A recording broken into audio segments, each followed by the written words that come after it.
ദൈവത്തിൻ്റെ അതിപരിശുദ്ധ നാമം വാഴ്ത്തപ്പെടുമാറാകട്ടെ. ഇന്നത്തെ പുതിയ പ്രഭാതത്തിലെ നമ്മുടെ ഒന്നിച്ചുള്ള ചിന്തയ്ക്കായി ലഭിച്ചിരിക്കുന്ന വേദഭാഗം സദൃശവാക്യങ്ങൾ 10-ാം അധ്യായം 5-ാം വാക്യം. വേനൽക്കാലത്ത് ശേഖരിച്ചു വയ്ക്കുന്നവൻ ബുദ്ധിമാൻ, കൊയ്ത്ത് കാലത്ത് ഉറങ്ങുന്നവനോ നാണം കെട്ടവൻ. പ്രസിദ്ധ സംഗീത ചക്രവർത്തിയായിരുന്ന ബീഥോവൻ ജർമ്മനിയിലെ ബോൺ നഗരത്തിൽ 1770 ജനിച്ചു. പിതാവ് കോളോണിലെ രാജാവിൻ്റെ ആസ്ഥാന ഗായക സംഘത്തിൽ അംഗമായിരുന്നു. 1779 നെർഫ് എന്ന സംഗീതജ്ഞൻ ബോണിലെത്തിയപ്പോൾ അദ്ദേഹത്തിൻ്റെ കീഴിൽ ബീഥോവൻ കുറേ സംഗീത പാഠങ്ങൾ അഭ്യസിച്ചു. പിന്നീട് പ്രസിദ്ധ സംഗീതജ്ഞനായ ഹെയ്സിൻ്റെ കീഴിൽ സംഗീതം പഠിക്കുന്നതിനായി വിയന്നയിലേക്ക് പോയി. 1795 ബീഥോവൻ തൻ്റെ പിയാനോ ട്രയോസ് പ്രസിദ്ധീകരിച്ചു. അതോടെ അദ്ദേഹം വിയന്നയിലെ സംഗീത പ്രേമികളുടെ പ്രിയങ്കരനായി തീർന്നു. പക്ഷേ ദൗർഭാഗ്യം അദ്ദേഹത്തെ പിടികൂടി. 1794 അദ്ദേഹത്തിൻ്റെ ചെവികൾക്ക് രോഗബാധയുണ്ടായി. ക്രമേണ അത് അദ്ദേഹത്തെ ബധിരനാക്കി. എങ്കിലും ബീഥോവൻ സംഗീത ലോകത്ത് നിരാശനാകാതെ വിഹരിച്ചു. അദ്ദേഹം തൻ്റെ മനോഹരമായ 2-ാം സിംഫണി രചിച്ചത് ഇക്കാലത്താണ്. പിന്നീടും അദ്ദേഹത്തിന് സംഗീതപ്രേമികളെ കോരിത്തെരിപ്പിക്കുന്ന സൃഷ്ടികൾ കാഴ്ചവെക്കാൻ കഴിഞ്ഞു. 1824 അദ്ദേഹം തൻ്റെ 9-ാം സിംഫണിയും പൂർത്തിയാക്കി.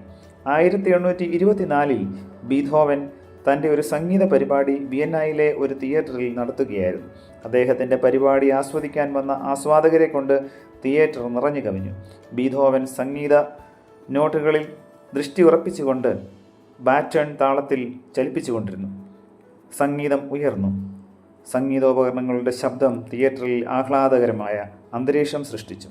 ആസ്വാദകർ സംഗീതത്തിൽ ലയിച്ച് മതിമറന്ന് കൈയടിച്ചു. അവർ സന്തോഷത്താൽ പൊട്ടിച്ചിരിച്ചു തുള്ളിച്ചാടി. ഈ സമയം ബീഥോവൻ അവർക്ക് പുറം തിരിഞ്ഞാണ് നിന്നത്. തങ്ങളുടെ ആഹ്ലാദവും സന്തോഷവും ബീഥോവൻ കാണുന്നില്ലെന്ന് മനസ്സിലാക്കിയ ഒരു ഗായകൻ സ്റ്റേജിലേക്ക് കയറി ചെന്ന് ബീഥോവനെ സദസ്സിന് അഭിമുഖമായി നിർത്തി. അപ്പോഴാണ് ശ്രോതാക്കളുടെ മുഖത്ത് വിരിയുന്ന സന്തോഷം അദ്ദേഹം കണ്ടത്. തൻ്റെ സംഗീതം അവരിൽ സൃഷ്ടിക്കുന്ന അനുഭൂതി അദ്ദേഹം മനം നിറയെ കണ്ടു. അദ്ദേഹത്തിന് അന്നുണ്ടായ സന്തോഷം അവർണ്ണനീയമായിരുന്നു. ബീഥോവൻ അവസാനമായി നടത്തിയ സംഗീത പരിപാടിയായിരുന്നു ഇത്. 1827 മാർച്ച് 26-ാം തീയതി വിയന്നയിൽ വെച്ച് അദ്ദേഹം മരിച്ചു. പ്രിയമുള്ളവരെ, ബീഥോവൻ്റെ ഈ ജീവിതകഥ നമുക്കൊരു പാഠവും തരുന്നുണ്ട്. നാം എത്രയധികം കഴിവ് കുറഞ്ഞവരാണെങ്കിലും അതിൽ നിരാശരാകാതെ പരിശ്രമിച്ചാൽ നമുക്ക് അത്ഭുതങ്ങൾ സൃഷ്ടിക്കാൻ സാധിക്കും. ബധിരനായ ബീഥോവന് മനോഹരമായ 9 സിംഫണികൾ രചിക്കാൻ കഴിഞ്ഞു.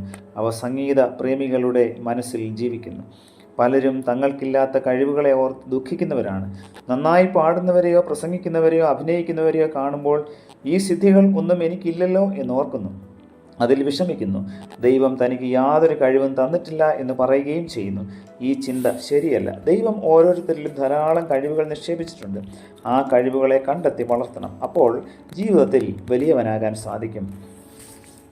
ജോൺ മിൽട്ടൺ ഉപദേശിക്കുന്നത് പ്രകാരമാണ് ഈശ്വരദത്തമായ കഴിവുകളെ പ്രപഞ്ചകർത്താവിൻ്റെ മഹത്വത്തിനായി വിനിയോഗിക്കണം. കഴിവെത്ര നിസ്സാരവുമായിക്കോട്ടെ, നാം അതിനെ വളർത്തുക. നാം പ്രതീക്ഷിക്കാത്തതിലധികം ഫലങ്ങൾ അതിന് പുറപ്പെടുവിക്കുവാൻ സാധിക്കും. ഒരു വിത്ത് മുളച്ച് ചെടിയായി വളർന്ന് ധാരാളം ഫലങ്ങൾ പുറപ്പെടുവിക്കണമെങ്കിൽ അതിന് വളവും വെള്ളവും നല്ല അംഗീകാരവും നാം തന്നെ ആദ്യം കൊടുക്കണം.